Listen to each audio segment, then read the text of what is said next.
Ahoy there folks, I'm Captain Benzie and welcome back to another video for Influence, the brand new space MMO economic simulator being developed by Unstoppable Games. Now I've been running a little mini-series recently where I've been going through the first opening as I'm doing them on the pre-release server for Influence, talking about how to get started with this game and sort of how to get your boots on the ground, get your first few structures down and how all of that works.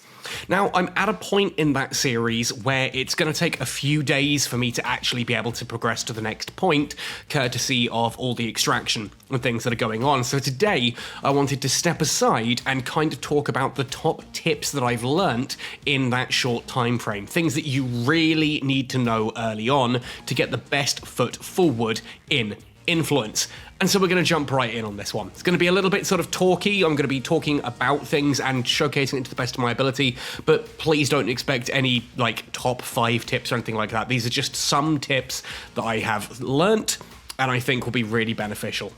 Now, the first thing is that no matter what you do in Influence, whether you want to be starting yourself off as a miner, or whether you want to be just building stuff and manufacturing, reprocessing, if you want to be a shipbuilder, anything that you want to do in Influence, the first thing you are going to need to do on an asteroid surface is drop down a warehouse. I really cannot stress how important a warehouse actually is in Influence. This is kind of the linchpin of every single operation. And the reason I say that is because if you want to build anything, you need somewhere to store your materials, right? And of course, a warehouse is going to do that for you.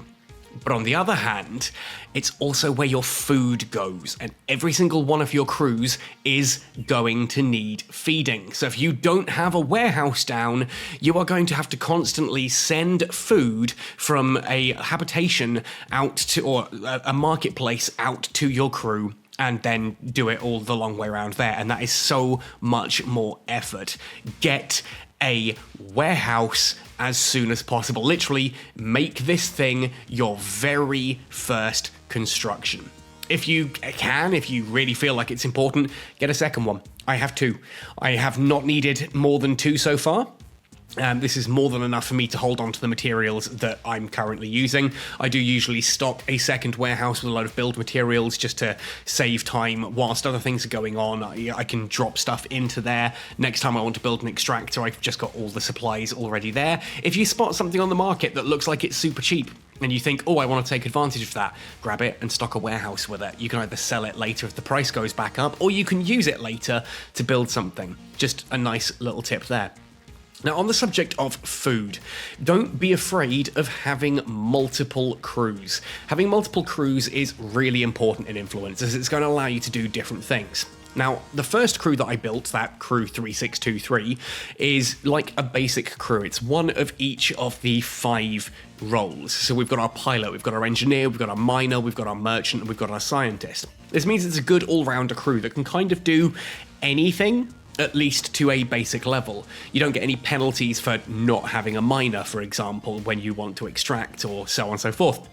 However, that can be a really good tip to get started if you're not sure what you want to do. But if you've got a decent idea of approximately what you want to be doing, then you can kind of build your crew around that. Now, if I go into, for example, my Prospect Alpha crew, now, as the name may kind of give away, these guys are very much about prospecting and mining. And on that note, we've got 3 engineers here.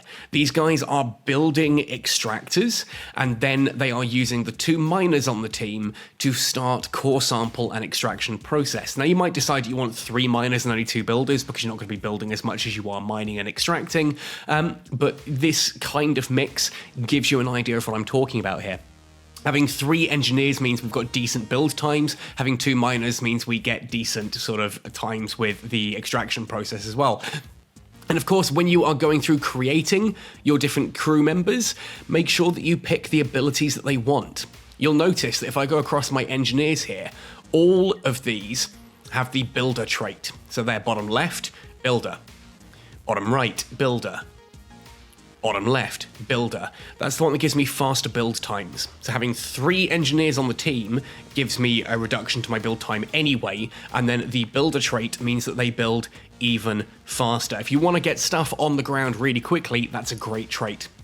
My miners, on the other hand, both have Surveyor.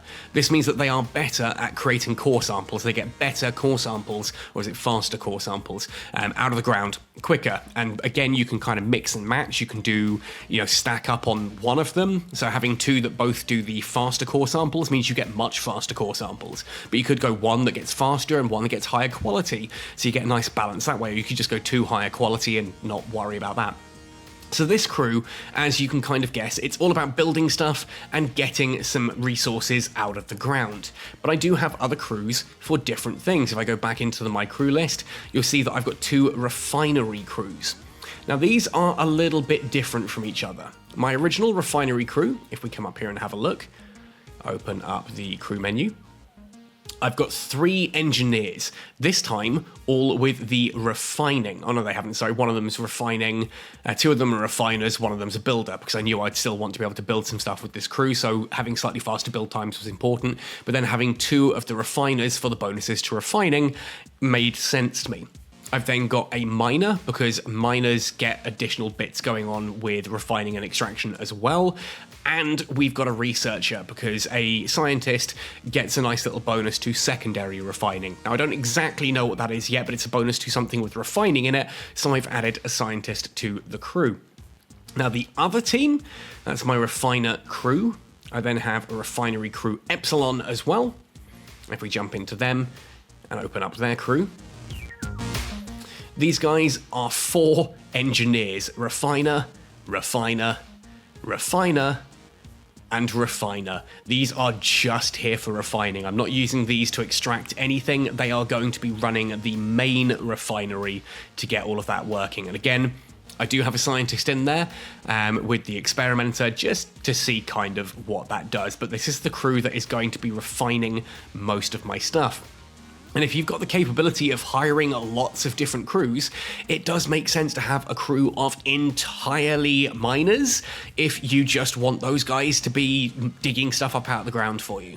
And that is a great way of doing things. Having a team of builders who build stuff, and then a team of miners who mine the stuff, and a team of engineers who refine the stuff, that kind of thing. You can use that to your advantage. But I'm well aware that not everyone is going to want or be able to set up multiple crews to do very similar niche jobs. So having a crew that is sort of designed around one purpose can really help, but don't be afraid to kind of stretch out a little bit. This refinery crew is probably my most used one, or Prospect Alpha, because they have the capability of building, refining, and extracting all together, which just really works. Now, it is worth noting that if you are going to be using different crews for things, you're going to need to set up permissions. Now, to showcase this very briefly, I am going to need to swap back to something like my refinery crew, because these guys have built a lot of things around my base of operations here. Now, in order to do this, so for example, if we look at this warehouse, obviously when you build it at first, only the crew that built it can use it, and that's not much use if you've got multiple crews. So a top tip is that every time you build anything, click on the thing that you've just built, come across to the right-hand side here to building management, go to update permissions, and then under add products and remove products here on a warehouse, go into your allow list and add the other crews there. Now, this can be done in multiple different ways. You can type in the full name of the crew if that is something you have to hand. If not, we can just kind of go for 3623, which is one of my crew's crew codes. That's because they're already on the list. Then, Benzie, you idiot. Anyway, so yeah, make sure your permissions are constantly updated. Another big tip is to use your timers. You have timers up here that are telling you what things are happening around you.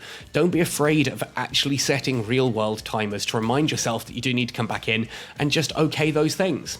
Influence is one of those games that sitting down and playing it for 6-7 hours at a time is not an easy thing to do unless you've got a lot of operations going on.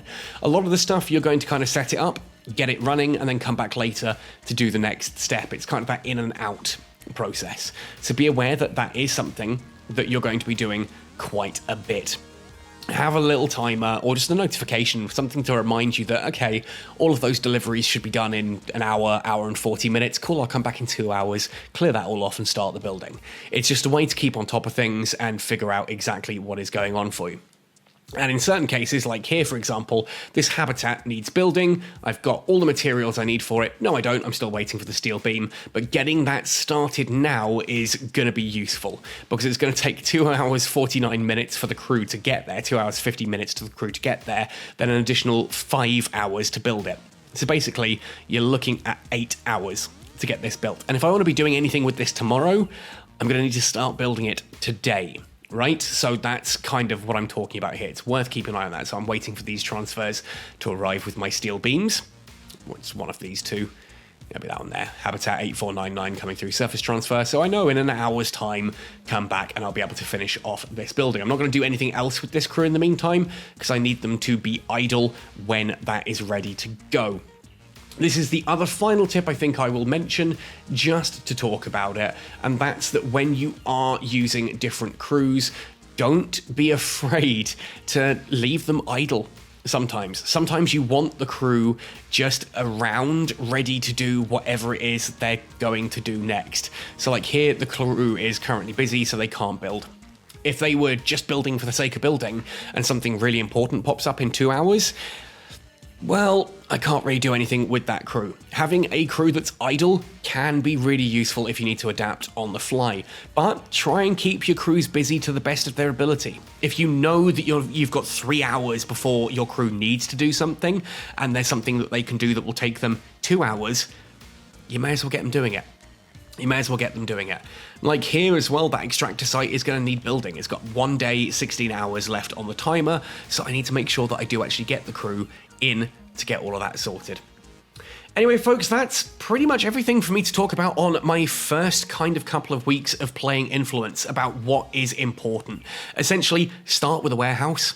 Make sure that you stock that warehouse with food because you are going to need it. That's another tip. Sorry, hadn't mentioned that one. When you have some spare sway, chuck a load of food into a warehouse because your crews are going to need feeding, and having that ability to just know that I've got 1.64 tons, I'm actually going to need to stock up on some food later, or have I got some more in my second warehouse? No, I'm going to need to stock up on some food now. Make sure that you have food readily available for your crews so that you are able to keep them fed. Because if your crews are hungry, they don't operate properly. They don't work as hard as they would before because they're rationing food and they don't have the capability. So yeah, just don't do that. Just don't do that. Let's add another. Yeah, that'll do. Let's just buy the entire load off the market here to have me completely sorted. Watch as this is the one crew that doesn't have the rights. Yeah, it's the one crew that doesn't have the rights. So on that note, because my head is clearly hurting, I still obviously haven't recovered from this illness fully, off we go. Hopefully this has given you some insight, guys. Hopefully some tips there to get started. Good luck. Please do let me know how you're getting on with Influence. I'm thoroughly enjoying this, loving jumping in and, getting on with some building and that. I'm looking forward to when some of these processes are finally finished in a couple of days' time, so I can start taking the next steps, and I look forward to seeing you joining me on one of those future videos. So stay tuned, make sure you're subscribed with the notification bell dinged. Otherwise, happy sailing, and see you in Adalia.